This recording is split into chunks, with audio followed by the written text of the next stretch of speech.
नमस्कार दर्शकों, आप सभी का हार्दिक स्वागत है DHP न्यूज चैनल में।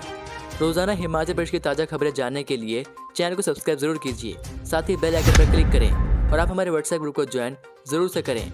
चलिए शुरुआत करते हैं और जानते हैं आज की बड़ी खबरें। हिमाचल में 3 दिन बारिश, बर्फबारी, जनजातीय भागों में बड़ी शीतलहर। हिमाचल प्रदेश में मौसम फिर बिगड़ने वाला है। मौसम विज्ञान केंद्र शिमला ने प्रदेश में 3 दिनों तक बारिश, बर्फबारी की संभावना जताई है। प्रदेश के कई मैदानी भागों में 1 से 3 दिसंबर तक बारिश की संभावना है। वहीं मध्य पर्वतीय व उच्च पर्वतीय भागों में बारिश, बर्फबारी के आसार हैं। केंद्र ने 2 दिसंबर को मध्य व उच्च पर्वतीय कुछ भागों के लिए येलो अलर्ट भी जारी किया है। पश्चिमी विक्षोभ के सक्रिय होने से मौसम में यह बदलाव आने की संभावना है। 30 नवंबर को प्रदेश में मौसम साफ रहने का पूर्वानुमान है। वहीं सोमवार को प्रदेश के अधिकतम भागों में मौसम साफ बना रहा। उधर रविवार को केलांग का न्यूनतम तापमान -4.3 डिग्री सेल्सियस दर्ज किया गया। प्रदेश के ऊंचाई वाले इलाकों में तापमान 0 तक पहुंच गया है। इससे कड़ाके की ठंड पड़ रही है। लाहौल स्पीति जिले के पानी के स्रोत जमने लगे हैं। हिमाचल के शीतकालीन स्कूलों में 17 दिसंबर से मूल्यांकन परीक्षाएं, देखें डेट शीट। हिमाचल प्रदेश के शीतकालीन छुट्टियों वाले स्कूलों में 17 दिसंबर से असेसमेंट परीक्षाएं शुरू होंगी। प्रारंभिक शिक्षा निदेशालय ने पहली, दूसरी, चौथी और छठी, 7वीं कक्षा की परीक्षाओं की डेट शीट जारी कर दी है। इन कक्षाओं में किसी विद्यार्थी को फेल नहीं किया जाता है। असेसमेंट परीक्षा में प्राप्त अंकों के आधार पर वार्षिक ग्रेडिंग तैयार की जाएगी। सभी केंद्रों में सुबह 10:15 बजे से परीक्षा शुरू होगी। विद्यार्थियों को प्रश्न पत्र पढ़ने के लिए 15 मिनट अतिरिक्त दिए जाएंगे। परीक्षा को सुचारू रूप से करवाने के लिए सभी जिला उप निदेशकों को आदेश जारी कर दिए गए हैं। प्रदेश के सरकारी स्कूलों में पढ़ने वाले लाखों विद्यार्थी यह परीक्षा देंगे। परीक्षा परिणाम इन संवाद ऐप पर अपलोड किया जाएगा। 31 दिसंबर को इन स्कूलों में परिणाम घोषित होंगे। फरवरी से शीतकालीन स्कूलों में नया शैक्षणिक सत्र शुरू होगा। प्रदेश के सभी सरकारी और स्कूल शिक्षा बोर्ड संबंध निजी स्कूलों में इन परीक्षाओं को लिया जाएगा। मांगे न मानने पर सड़क पर उतरे हजारों कर्मचारी, पुलिस से धक्का मुक्की, 3 घायल। कर्मचारियों की संयुक्त सलाहकार समिति की बैठक के तीसरे दिन भी हिमाचल प्रदेश की राजधानी शिमला में सरकार के खिलाफ जोरदार प्रदर्शन हुआ। एक दिन पहले जहां पुलिस कांस्टेबलों ने मुख्यमंत्री आवास ओक ओवर को घेरा, वहीं सोमवार को राज्य सचिवालय के गेट पर भारतीय मजदूर संघ के बैनर तले कर्मचारियों के करीब 50 संगठनों के हजारों कार्यकर्ता उमड़ आए। कई कर्मचारी संगठन JCC की तर्ज पर मांगों का समाधान करने की मांग कर रहे थे। इसी बीच कर्मचारियों ने राज्य सचिवालय का घेराव करने की कोशिश भी की। पुलिस ने शिमला से संदोली जाने वाले प्रमुख सड़क को लोहे के गेट से बंद कर दिया तो यहाँ संघ से जुड़े कामगार गेट को धक्का देकर खोलने लगे। उनका पुलिस जवानों से टकराव हो गया।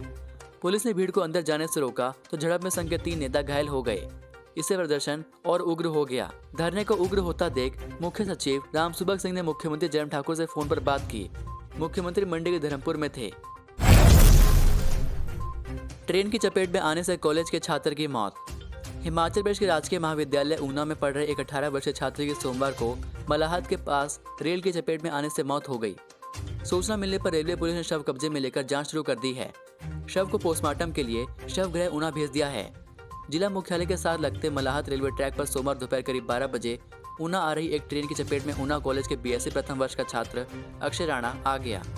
इससे पहले कि अक्षय बचाव में कुछ कर पाता, वह गंभीर रूप से घायल हो गया, जिस पर उसे क्षेत्रीय अस्पताल ऊना पहुंचाया गया, जहां पर उसे चिकित्सकों ने मृत घोषित कर दिया। परिजनों के अनुसार अक्षय घर से सुबह ऊना कॉलेज में पढ़ाई के लिए निकला था। इस संबंध में रेलवे पुलिस चौकी इंचार्ज सुरेंद्र सिंह ने बताया कि मामले में जांच जारी है। RSS प्रमुख मोहन भागवत 16 से 19 दिसंबर तक हिमाचल दौरे पर। राष्ट्रीय स्वयंसेवक संघ के सरसंघ चालक डॉक्टर मोहन राव भागवत 16 से 19 दिसंबर 2021 तक हिमाचल दौरे पर रहेंगे। भागवत 16 को कांगड़ा पहुंचेंगे और 19 दिसंबर की रात को लौटेंगे। भागवत प्रवास की जानकारी देते हुए प्रांत प्रचार प्रमुख महीधर प्रसाद ने कहा कि 17, 18 और 19 दिसंबर को स्वयंसेवकों के साथ बैठ के अध्यापन और मार्गदर्शन का कार्यक्रम रखा गया है। 17 दिसंबर को गुप्त गंगा कार्यालय कांगड़ा में संगठन श्रेणी एवं जागरण श्रेणी के राज्य स्तरीय कार्यकर्ताओं की बैठक होगी। तीसरी कक्षा से शुरू होगी संस्कृत की पढ़ाई। देश की दूसरी राजभाषा संस्कृत की पढ़ाई अब तीसरी कक्षा से शुरू होगी। छोटी कक्षा से इस विषय को शुरू करने के लिए हिमाचल प्रदेश स्कूल शिक्षा बोर्ड ने खाका तैयार कर लिया है। इस नए विषय को शैक्षणिक सत्र 2022-23 से शुरू कर दिया जाएगा। इस विषय को तीसरी कक्षा से शुरू किया जाएगा, जो कि अनिवार्य होगा। जानकारी के अनुसार हिमाचल प्रदेश स्कूल शिक्षा बोर्ड तीसरी कक्षा से संस्कृत विषय की पढ़ाई शुरू करने जा रहा है। इसके लिए स्कूल शिक्षा बोर्ड ने पूरी तैयारी कर ली है। नए विषय को शिक्षा बोर्ड तीसरी से 5वीं कक्षा के लिए एक ही किताब शुरू करेगा। सीएम जयराम बोले, धर्मपुर को मंडी संसदीय क्षेत्र में लाने की होंगे प्रयास। मुख्यमंत्री जयराम ठाकुर ने सोमवार को हिमाचल प्रदेश के धर्मपुर में जनसभा में कहा कि धर्मपुर मंडी जिले का अभिन्न अंग है। भविष्य में धर्मपुर को मंडी संसदीय क्षेत्र में मिलाने के लिए प्रयास किए जाएंगे। वर्तमान में धर्मपुर हमीरपुर संसदीय क्षेत्र का हिस्सा है। उन्होंने कांग्रेस पर भी निशाना साधा। कहा कि चुनाव में जीत हार चलती रहती है। कांग्रेस को ज्यादा खुशी मनाने की जरूरत नहीं। आने वाले चुनाव में हम टक्कर के लिए तैयार हैं। उपचुनाव में एक बात तो श्रद्धांजलि के नाम पर कांग्रेस ने वोट ले लिए, लेकिन बार बार श्रद्धांजलि के नाम पर वोट नहीं मिलते। आगामी विस चुनाव में बेहतर रणनीति के साथ उतरकर प्रदेश में फिर भाजपा की सरकार बनाई जाएगी। कांग्रेसी उपचुनाव जीतने के बाद विस चुनाव में जीत का सपना देख रहे हैं। उनका यह सपना कभी पूरा नहीं होगा।